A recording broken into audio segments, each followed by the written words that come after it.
সবাই, আশা করছি সবাই ভালো আছে, সুস্থ আছে। আমি প্রিয়াঙ্কা, প্রিয়ার প্রতিদিনের গল্পে সবাইকে স্বাগত।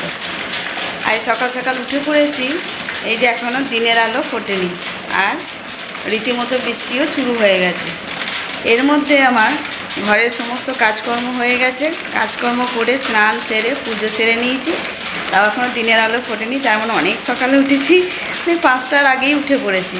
কাজ থাকলে আর ঘুম আসে না, মনে যেন না তাড়াতাড়ি উঠে পড়ি, তারপর কাজগুলো কমপ্লিট করে নিই, তারপরে দুপুরে মানে সময় থাকলে ঘুমানো যাবে। কিন্তু আজ আর দুপুরে সময় থাকলেও ঘুমানো যাবে না, কারণ আজকে দিনটা হচ্ছে সরস্বতী পুজোর দিন। শীতলা ষষ্ঠী আমাদের পুজো হয় শ্বশুরবাড়িতে। আমিও এখানে মা ষষ্ঠীকে আর কি ভাত রান্না করে দিই। আমাদের ভাত মাছ সবই দেয়। তাই এবার মা ষষ্ঠীকে ভাত দিতে গেলে 5 রকম ভাজা, তরকারি, শাক, মাছ সবই করতে হয়। তা সেই সব রান্নার জন্যই আমি একটু তাড়াতাড়ি উঠে পড়েছি। আবার সরস্বতী পুজো যাওয়া আছে, এখানে মন্দিরে পুজো আছে, এখানে কালী পুজো হয়েছিল আগের দিন দেখালাম, সেই মন্দিরেই যাব আজকে। ওখানে সরস্বতী পুজো হবে। তা ওখানে আবার টমেটোর চাটনি, 1 কিলো টমেটোর চাটনি নিয়ে যাওয়ার কথা আছে। তা সেটাও বানাবো, সব কিছু আজকে বানাবো। দেখি 12টার মধ্যে কমপ্লিট করে উঠতে পারি নাকি, নাহলে যতটুকু পারবো ততটুকু বানাবো। আবার এসে মানে মন্দির থেকে ফিরে পুজো সেরে তারপরে আবার এসে রাতের দিকে বানাবো। তো চলুন, ফোনে আর আপনাদের সাথে কথা বলতে পারছি না। এবার সব কিছু রান্না হয়ে যায়, তারপরে আপনাদেরকে আবার দেখাবো যে কী কী আজকে রান্না করলাম দিনের শেষে। হ্যাঁ, এখন আর সময় পাবো না আজকে একদম, ওই জন্য ভাবলাম যে না, ফার্স্টে শুরুটা একটু ভিডিও করে নিই। আর কী কী জোগাড় এতক্ষণ আমি করেছি সেটুকু দেখাচ্ছি। আর বাকি রান্না হয়ে যাক, তারপরে আপনাদেরকে দেখাবো, আপনাদের সঙ্গে শেয়ার করব।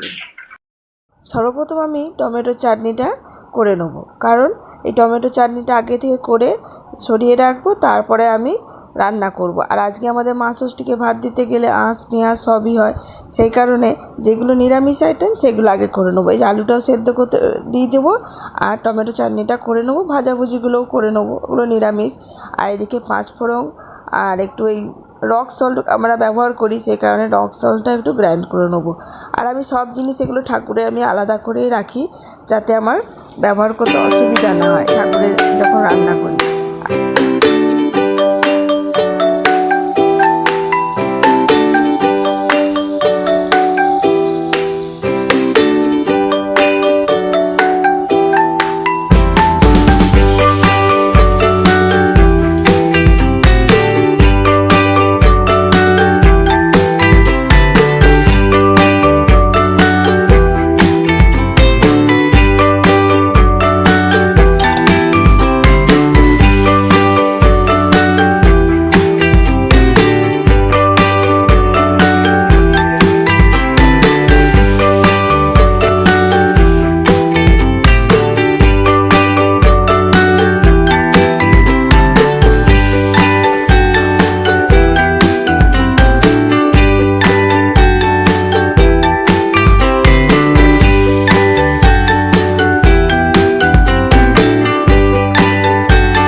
যে 12টার মধ্যে আমার সব কমপ্লিট, মন্দিরে যাওয়ার আগে রেডিও হয়ে নিয়েছি। চলুন দেখিয়ে দিই কী কী রান্না করেছি। এই যে এগুলো দেখিয়েছি আগে আপনাদের, এই 5 রকম ভাজা ভুজি তরকারি সব আমরা একটা থালাতে আগে মা ষষ্ঠীর জন্য তুলে রেখে দিই।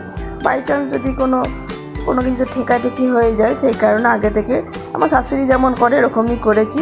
আর এদিকে টমেটোর চাটনি যেটা মন্দিরের জন্য করেছিলাম সেটাই একটুখানি রেখে দিয়েছি, মা ষষ্ঠীকে দেবো।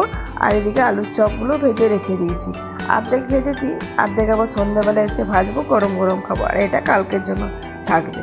আর এইদিকে একটু মাছ করে নিয়েছি 2 রকম, এটা একটু চিলি ফিশ করেছি, আর এইদিকে একটু এই ছোটো ছোটো মাছের ঝাল করেছি।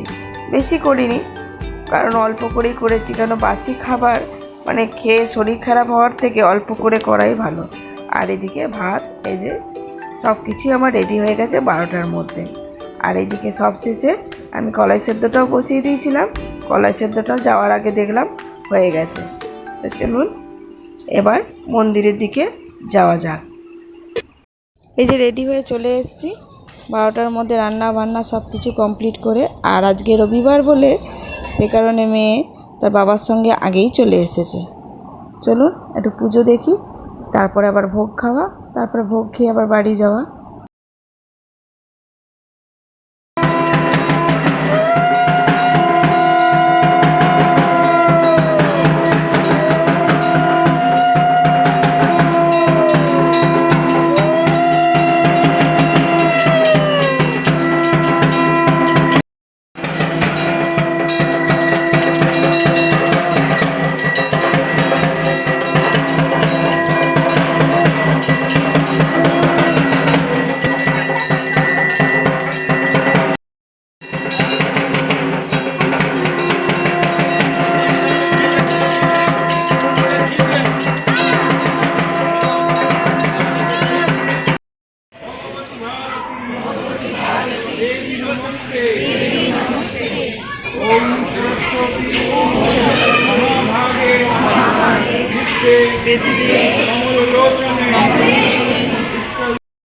পুজো শেষে এই যে সবাই মিলে এবার ভোগ খেয়ে নিচ্ছি।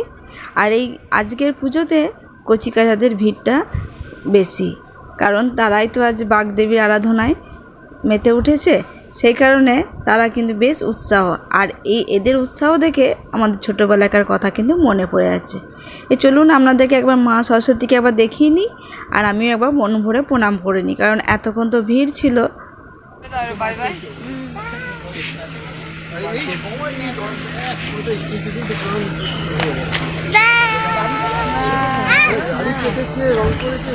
The next morning. এই যে উঠে পড়েই স্নান সেরে নিয়েছি, কারণ মেয়ে স্কুল যাবে। আর আজকে তো শীতলা ষষ্ঠীর পুজো, তো সেই কারণে স্নান সেরে একটু মা ষষ্ঠীকে একটু পুজো করে তারপরে মেয়ের কপালে একটু হলুদের ফোঁটা দেবো, মানে শীতলা ষষ্ঠীকে যে হলুদের ফোঁটা দেয় সেই হলুদের ফোঁটা দেবো। এবার এখন যদি আমি না করি তাহলে কিন্তু মেয়ে এসে আসবে দেরিতে, তখন কিন্তু আর মানে দেরি হয়ে যাবে পুজো করতে। সেই কারণে সকালেই উঠে স্নান সেরে নিয়েছি। এই যে এখনও অন্ধকার, স্নান সারা হয়ে গেছে। এবার মা ষষ্ঠীকে একটু পুজো করে মেয়ের কপালে ফোঁটা দেবো। চলুন আপনাদেরকে দেখায় আমরা মা ষষ্ঠীকে আগের দিন রাত্রেবেলা কীরকমভাবে রাখি। এই যে মা ষষ্ঠীকে, ইন্ডিয়াতে তো শীতকাল, সেই কারণে মা ষষ্ঠীকে এরকম করে ঢাকা দিয়ে রাখতে হয়। তো এখানে তো শীত নেই, তবুও এই ঢাকাটা দিয়ে রাখতে হয় মা ষষ্ঠীকে। আর এই যে বাসি জল, তেল, হলুদ, সিঁদুরের কোটো আর প্রদীপ, এগুলো সবই বাসি। এগুলো বাসি রাখতে হয় মা ষষ্ঠীর সামনে। আর মা ষষ্ঠীর জন্য যে রান্না করেছি কালকে সব কিছু তুলে রাখা আছে, সেগুলো সব দুপুরবেলায় মা ষষ্ঠীকে দেবো। এখন শুধু একটু পুজো করব, তেল হলুদের ফোঁটা দেব আর প্রদীপটা জ্বালাবো। এরকমভাবে পুজো করব, পুজো করে তারপরে দুপুরবেলায় মা ষষ্ঠীকে ভোগ নিবেদন করব।